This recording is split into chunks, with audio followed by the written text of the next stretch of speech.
Master and yours truly, Don Wilson.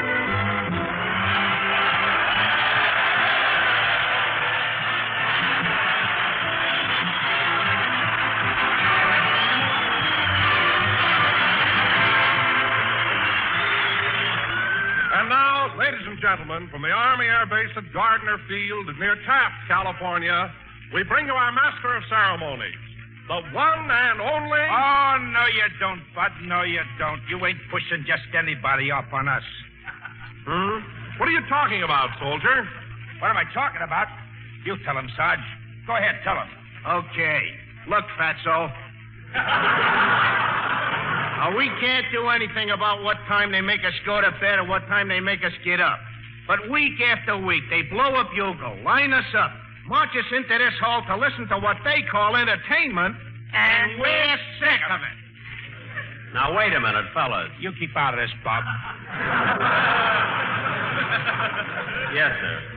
Now, as I was saying, Fatso, the fellas here appointed us as a committee to sort of pass on the entertainment, see? Yeah. In that way, why, we protect our boys from stepping into those civilian booby traps.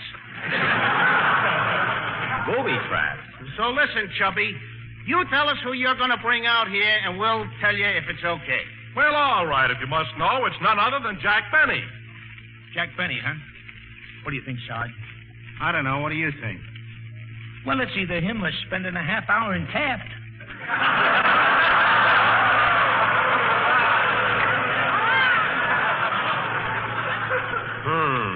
Oh, let's give him a break. Maybe he brought some dames with him.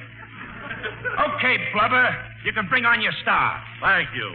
And now, ladies and gentlemen, from the Army Air Base at Gardner Field near Taft, California, we bring you the one and only Jack Benny.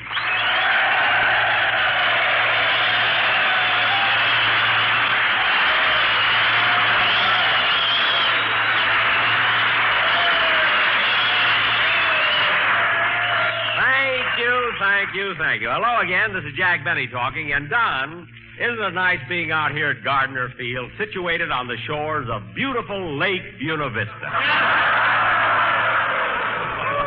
Imagine being stationed in a place where you can go trout fishing, swimming, and diving. Oh, hubba, hubba, hubba.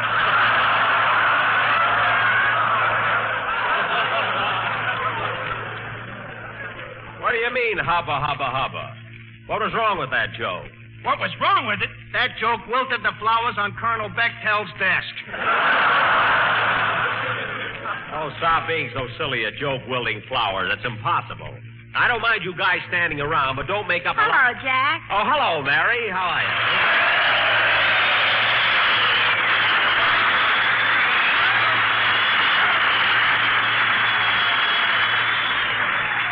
I'm glad you got here, Mary. Now maybe we can get on with the show. Yeah, but you know, Jack, the strangest thing happened just now. Really? What was it? As I walked in here, the flowers in my hair wilted. That I can't understand at all. Anyway, Mary, how do you like being up here at Gardner Field? Oh, swell. But yesterday when we got here, one of the soldiers rushed me over to see Lake Buena Vista. Some excitement. Well, they're proud of Buena Vista, Mary. That's a beautiful lake. Go on. I've seen more water at W. Steele's party. Oh, stop exaggerating. It's the only lake where a girl can go out for a boat ride and walk back.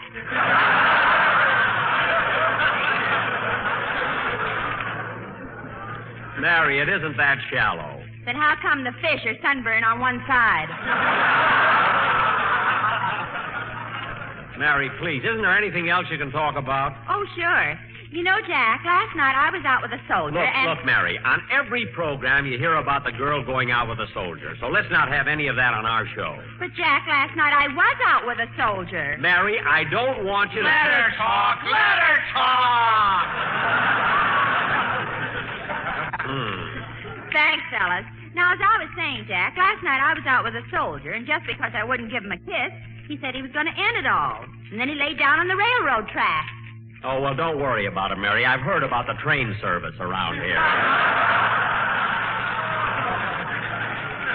But, Jack, that soldier. Mary, don't worry about him. By the time a train gets here, the war will be over. He'll be a civilian. And when he's paying for his own clothes again, he ain't going to lie down on any dirty old railroad track.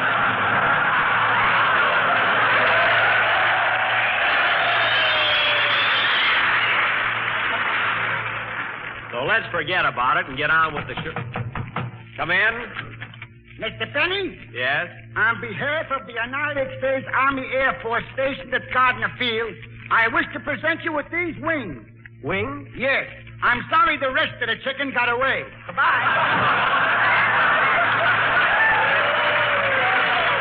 Oh, well, I can always use them for soup. Hiya, Jackson. Okay, fellas, start beating them chow tongs together. Harris is here.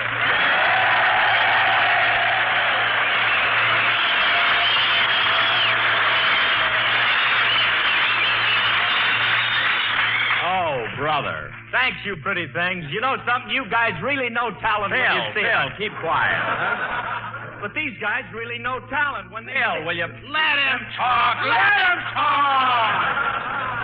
I don't mind letting him talk, but he doesn't have to be so hammy about it.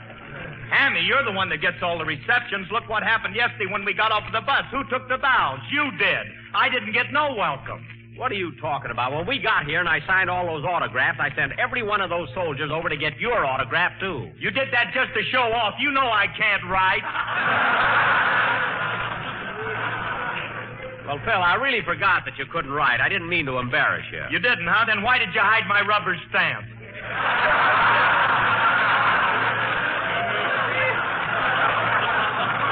Because you were messing up the whole bus with it, that's why. Just like a kid. And another thing, Jackson, I know the trick you played on me last year. What trick? Well, you switched rubber stamps on me, and for 3 weeks I was signing my name, Fragile This End Up.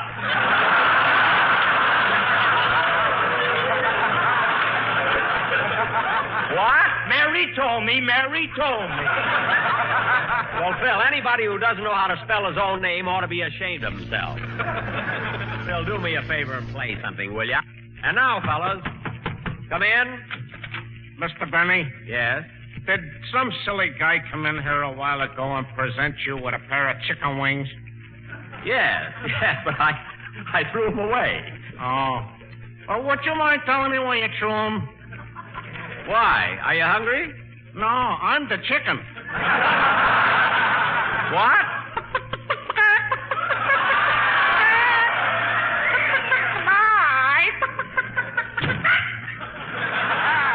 That's what happens to a guy when he eats too much of those powdered eggs. Play, Phil, will you?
It Had to Be You, played by Phil Harris and his Buena Vista Beachhead Commando. Say, Phil. Yeah. Phil, I thought you were supposed to sing in that number. Look, Jackson, I ain't singing no song. I got enough to do rehearsing the band, getting those big laughs, and driving the bus. Anyway, when are you going to hire a singer for this show? Well, Phil, I tried to get a singer last week. Oh, sure. You tried. Why don't you tell him what happened Thursday night? Mary. Go ahead, Jack. Tell him how you tried to get John Charles Thomas. Mary, please. Well, if you won't tell him, I will. Listen, fellas. It was Thursday night. Mary, I don't want you to... Let her talk. Let her talk. Thanks, fellas. Well, anyway, it was Thursday night, and Jack had invited me over to his house for dinner.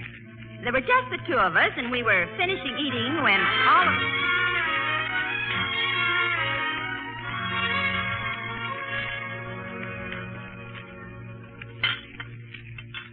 Gosh, Jack, it was nice of you to invite me over for dinner. Oh, that's all right, Mary. Here, will you have some mustard? Yes, thanks. Ketchup? Yes, thank you. Horseradish? Uh-huh. Here you are. What a dinner. Mustard, ketchup, and horseradish. Don't worry, Mary. The surprise is in this casserole. Look. Gee, cold cut. Yep. Yes, sirree, cold cut. One cut for you and one cut for me. Yep. Would you like your coffee now, Mary? Uh-huh. Good. I'll ring for Rochester. Jack, don't you think it's about time you bought a regular dinner bell? Yes, Mary, but it's hard to get what you want these days on account of shortages. This makes a fine dinner bell. But, Jack, it doesn't look nice hitting an empty garbage pail with an old turkey bone. You can't hit it with a cold cut. Anyway, no one notices it. Mr. Benny, did you ring for me, or did you just throw something in the garbage can? I rang for you, Rochester.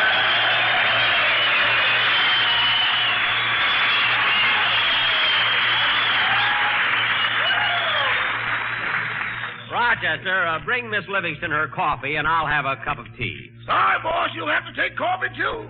Why? The tea bags haven't come back from the laundry yet.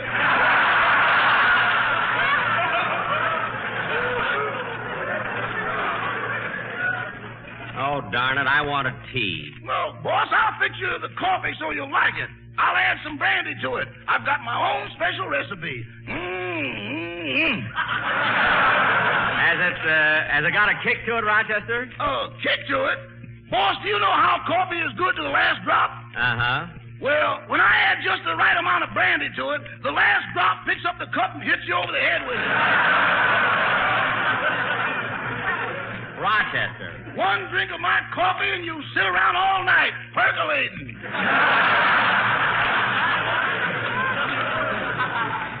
Never mind. Just bring us some plain coffee. Yes, sir. Miss Livingston, would you like some dessert? Yes, I think I would. What have you got?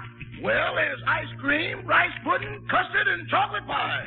Gee, they all sound good. What would you suggest, Rochester? The custard is the best buy. The best buy? Rochester, I'm not charging Miss Livingston for the dinner. Now bring some coffee and custard. Yes, sir. Say, Jack, it's getting close to Sunday. What are you going to do about a singer for your program? Well, Mary, I haven't given up hopes of getting Sinatra yet. Oh, I think you ought to forget about Sinatra. He has too much radio work already. He's on the hit parade, and beside that, he's got another show of his own. Oh, yes, one-man famine. You know, Mary, one of my writers gave me that gag for last week's show, but I'd never used anything that corny, you know. Yes, I know. Anyway, I'm not going to worry about him. I'll find a singer. Say, Mary, do you want to hear some good music? I bought a new record for my phonograph. It's about time. I'm getting tired of the Sheik of Araby. I don't know, Mary. It's a pretty good number to dance to. Anyway, wait till you hear this new one. I'll wind up the phonograph. Oh, darn it, the horn keeps falling off. There, it's fixed now. Here's the new record, Mary. Which side do you want to hear first? How do I know? What songs are on it? Well, on one side of the record is John Charles Thomas singing When My Boy Comes Home.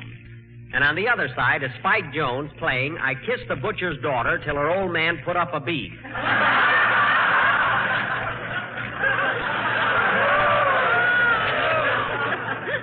I'd rather hear John Charles Thomas. Okay, John Charles Thomas it'll be. Listen.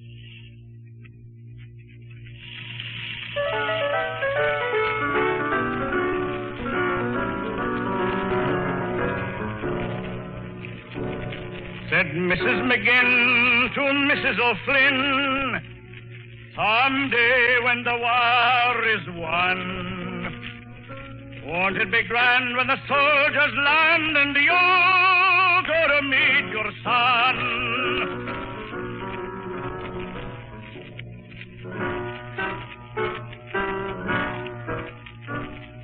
What do you you do when he marches through and you hear the people cheer? What do you do when he smiles at you?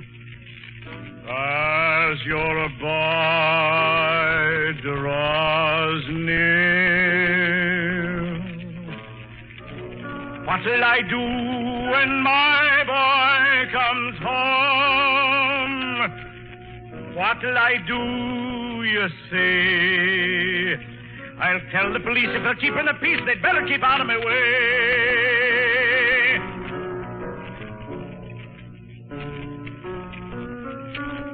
For when my boy comes into view, I'll fight my way till they let me through. And I'll lift him up, though he's 62, into my arms as I used to do, and I'll carry him home if he wants me to. When my boy comes home.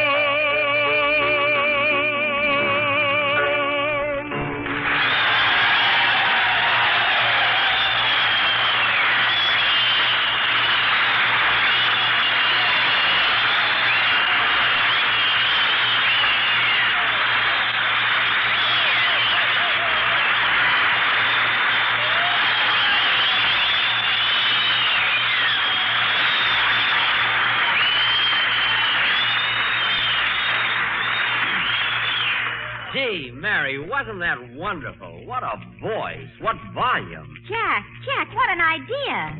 Why not get John Charles Thomas for your singer? Think of the dignity it would lend the program. Say, Mary, that would be terrific.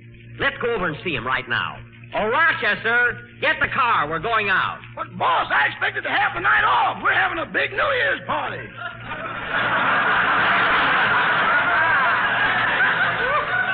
A New Year's party? New Year's isn't for months yet. I know, but tonight is basic training.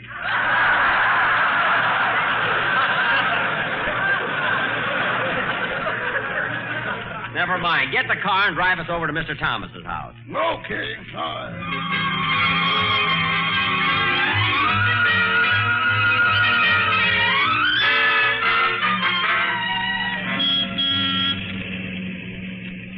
Look out for that cab, Rochester. Not so fast. Don't turn the corner so close. Look out for that man. Easy, you'll hit that Pontiac. The light's turning red on the corner. Put your hand out if you're going to turn. Watch out for that safety zone. Doggone, this is the only automobile in town with a co-pilot.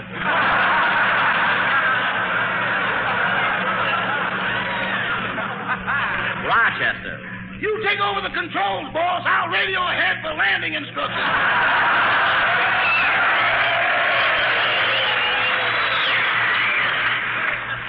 Rochester, will you? Hey, Mary.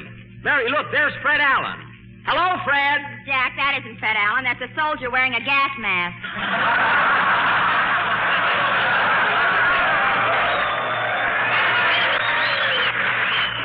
Oh, gosh, I was just going to tell him how good he looks. Hey, slow down, Rochester. There's where John Charles Thomas lives. That house on the corner. Rochester, you wait here. Come on, Mary.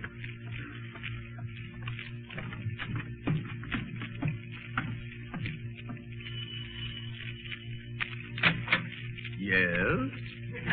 I'd like to speak to Mr. John Charles Thomas. Who shall I say is calling? Mr. Jack Jerk Benny. Mary, please. Just tell him it's Jerk Benny. I mean, Jack Benny. Yes, sir. Come right in. Mr. Thomas is in the next room.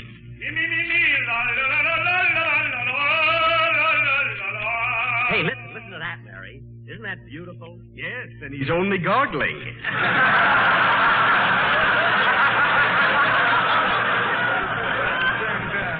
Must be a pleasure to hear him brush his teeth. Will you tell him I'm here? Yes, sir. Oh, Mr. Thomas, Jack Benny is here to see you. Well, I'll come right out.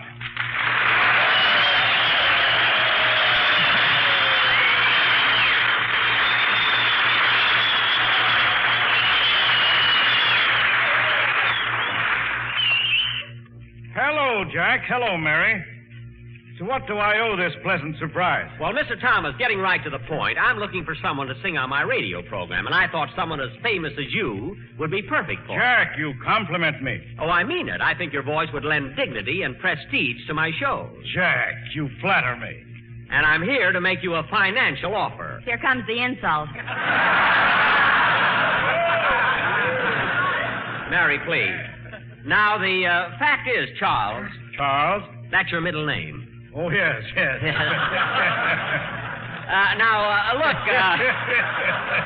Mr. Thomas, I won't mince words. You see, Dennis Day worked for me, and after 5 years, I paid him $35 a week. I see. But naturally, I wouldn't expect an opera singer like you to work for that kind of money. Naturally. So instead of offering you $35, I'm willing to stretch it just a little bit and give you... Pardon me for interrupting, Mr. Thomas. Yes, Martin. I'm leaving now for my night off. Oh, yes. And, Martin, before you go, I'll give you your weekly salary. Thank you, sir. Here you are. 20, 40, 60, 70, 80, 90, $100. There you are, Martin. Thank you, sir. Now, what was it you were saying, Mr. Benny? Well.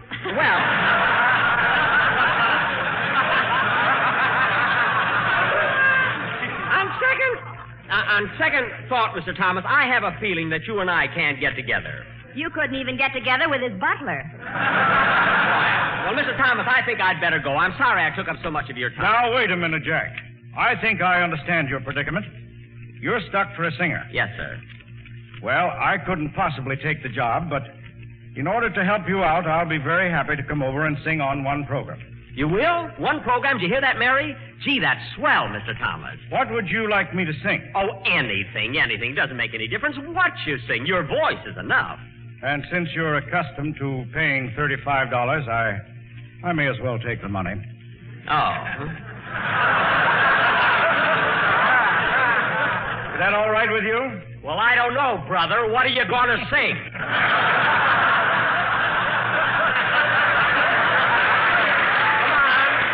Come on, tell me, what are you going to sing? Well, I don't know, Jack. I don't have a very large repertoire. What? What was that you said? I said I don't have a very large repertoire. Well, brother, from where I'm standing, you have the... I'm not going to say it. I'm not going to say it. Now, look...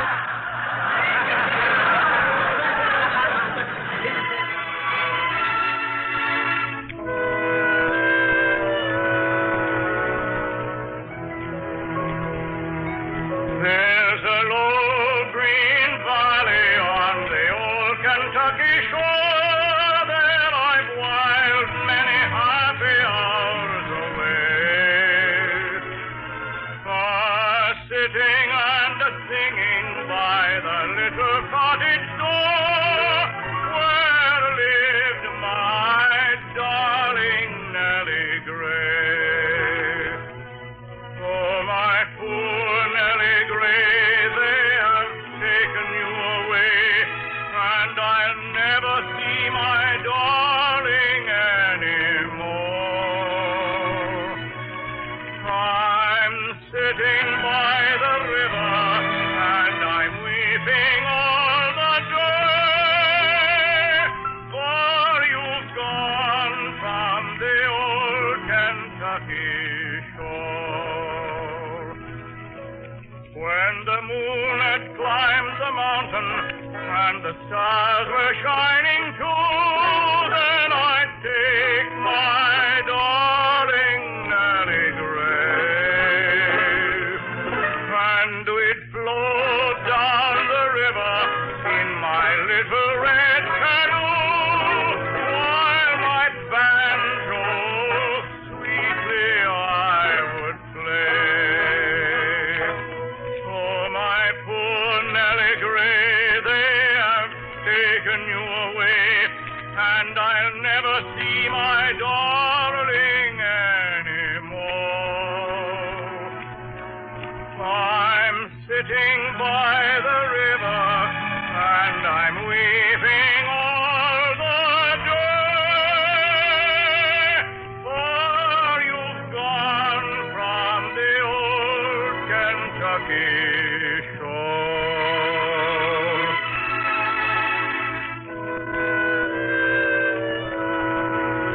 My eyes are getting blinded, and I cannot see my way. Ah, there's somebody knocking at the door. Oh, I hear the angels calling, and I see my Nellie Gray. Farewell to the old Kentucky shore. Oh, my darling Nellie Gray, off in heaven there they say that they'll never take you from me anymore. I'm a-coming, coming, coming, as the angels clear the way. Farewell to the old Kentucky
time to say so long to Jack, Mary, Phil, Rochester, and their guest. The Benny Gang will be beaming your way again next week, same time, same station. This is the Armed Forces Radio Service.